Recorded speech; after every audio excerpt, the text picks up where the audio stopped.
Saving on low income is challenging, but it's not impossible. And I would know. I shared with you guys how I saved money when I made less than 30,000 a year. And that money I was saving was my lifeline. It was my emergency fund. It was my new car fund because I knew my old worn out car could give up on me at any point, but I couldn't afford one more thing, one more monthly payment being deducted from my paycheck. So I know when it comes to saving on low income, we can't use the generic saving advice. I could say to save $10,000 a year, you only need to put away 800 every single month. On low income, where's that coming from? When it comes to saving on low income, what you need is strategy, leverage, and time. If this is your first time on this channel, my name is Slovak. This is Money Conversations where we know wealth is not a flex, management is. If you get anything valuable from this video, don't forget to give it a thumbs up. And if this is your kind of content or you enjoy the video, then subscribe so we can grow the channel. Adjusting your time perspective is a critical factor when it comes to saving on low income. If your income is tight, $10,000 should not be a 1 year goal. Unless your income increases. Stretching out the timeline makes the goal achievable without burnout. This is one of the luxuries high earners have, in that they can take care of their needs and still have a lot of money to chuck towards saving, thereby saving without a lot of effort. For low income, if we want to make saving more achievable with less friction, we need to push out the timeline. Here's the difference it makes. To save $10,000 in a year, you would have to put away $800 every single month. You change that time frame to 2 years, and it changes your number to $417. If you're paid bi-weekly, that is a little over $200 every paycheck. Stretch it out a bit further to 3 years, and it becomes $278 a month.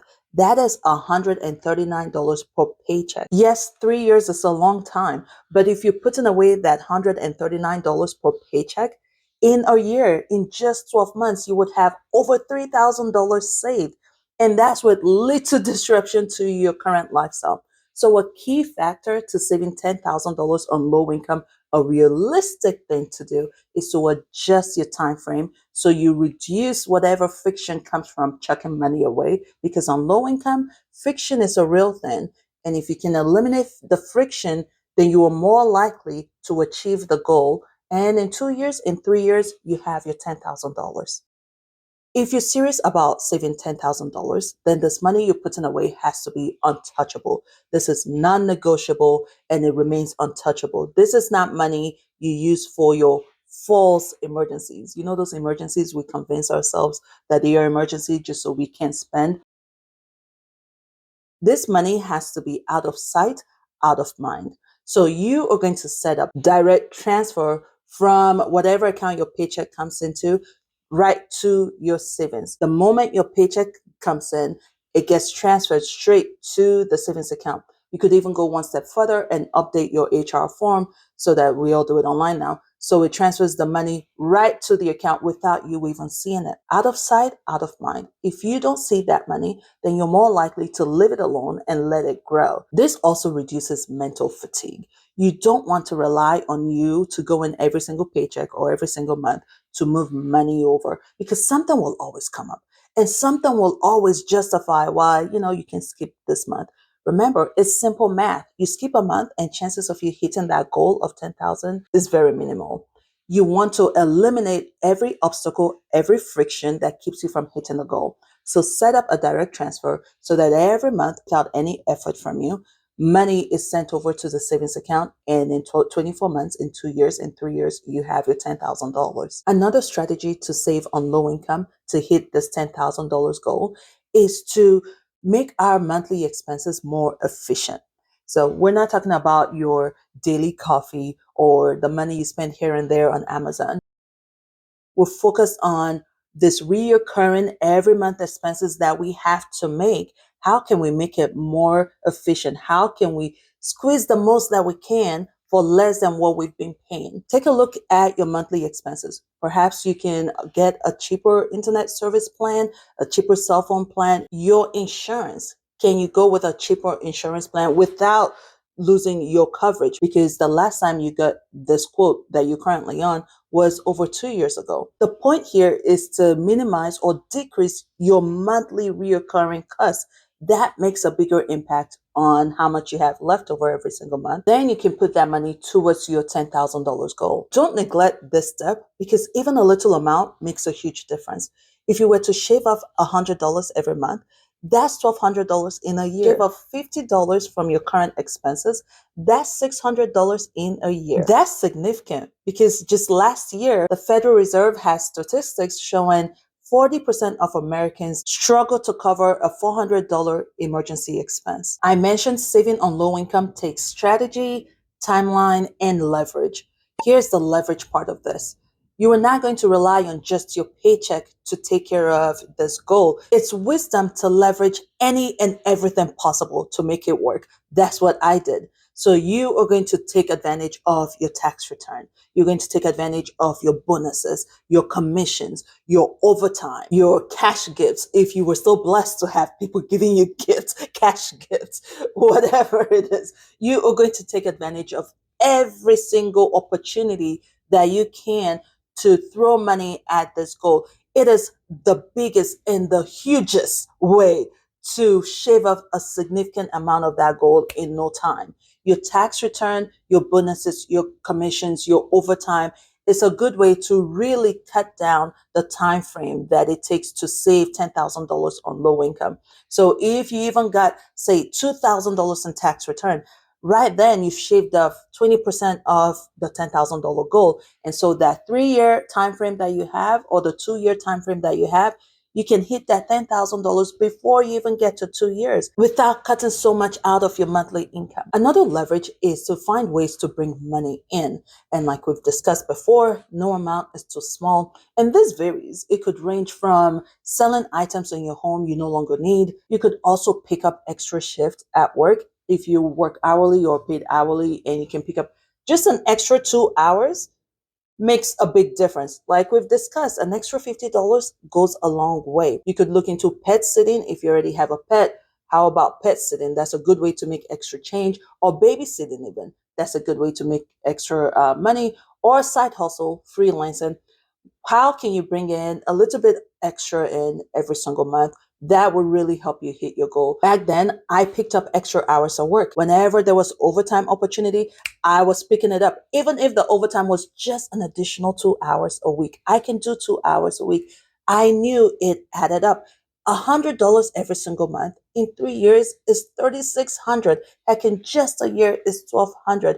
I knew math is math.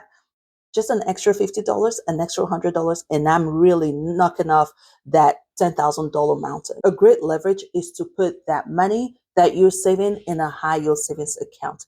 I just did a video regarding high yield savings account for January 2026, so you should watch that because it wouldn't make sense to leave your money in an account that does nothing when you have the opportunity to put your money in an account that can actually grow or yield something. A reoccurring theme here is that every little amount makes a big difference, especially for low income. So watch that video when you're done with this, or if you already know of a high yield savings account you want to sign up for, then go ahead with that.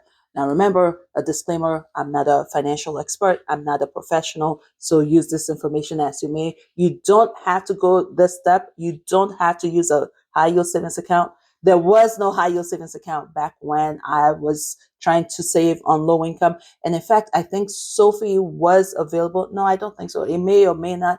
I just had trust issues at the time because online accounts weren't a thing.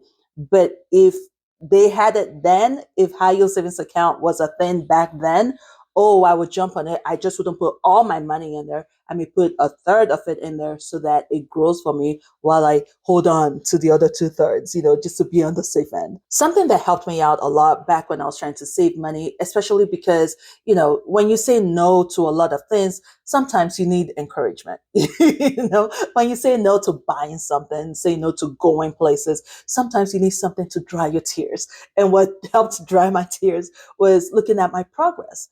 I would take a look at the account, the balance on the account, and that would encourage me. So you want a way to, for some people, you're fine. Just set it and forget it, and you're good. Just knowing you will hit your goal in a year, in 2 years. But for some of us, it's painful, and we need something to wipe our tears away. And what helped wipe my tears away was seeing my progress. I would take a look at the balance on the account monthly, or whenever I put a huge chunk of money in there, or whenever I worked overtime and I get that extra payment in my paycheck and I have to deduct the overtime amount and move it straight to savings, I'll take a look at how much I have, do my math. All right, in 3 months, where will it be? In 4 months, how much will it be? At the end of the summer or at the end of December, where would it be? How much would I have? And that encouraged me to keep going. That justified the pain of saying no to buying something or to going somewhere. So, whatever works for you, how can you make your progress visual? I would not advise to make it a daily thing because you kind of want to remember your progress and then forget it. Remember it and then let it go. You don't want to constantly remind yourself that you are depriving yourself of this $200 every month, because somehow something will come up and you would quickly remember that $200. Altogether, here's what this looks like. You put away about $200 a month from your paycheck. You cut your monthly expenses by $100, and you bring in an extra $50 to $100 in side income every single month. Let's just make that $50 because it's so unpredictable. And then you put away $2,000 in tax refund. And in 3 years, you hit your $10,000. Now, remember, these numbers are very conservative. Your numbers could be a lot higher. You could be putting away a lot higher amount. You could be getting a lot more from tax return or commission or bonus. So either way, you get to hit this goal in less than 3 years. Saving $10,000 on low income is challenging, but it's very doable by removing friction, extending the time, and capturing every single dollar. So, what do you think? Now that you have the tools, do you think this is something you're ready to tackle? Let me know in the comment section. Thank you all so much for watching. I will see you in the next one.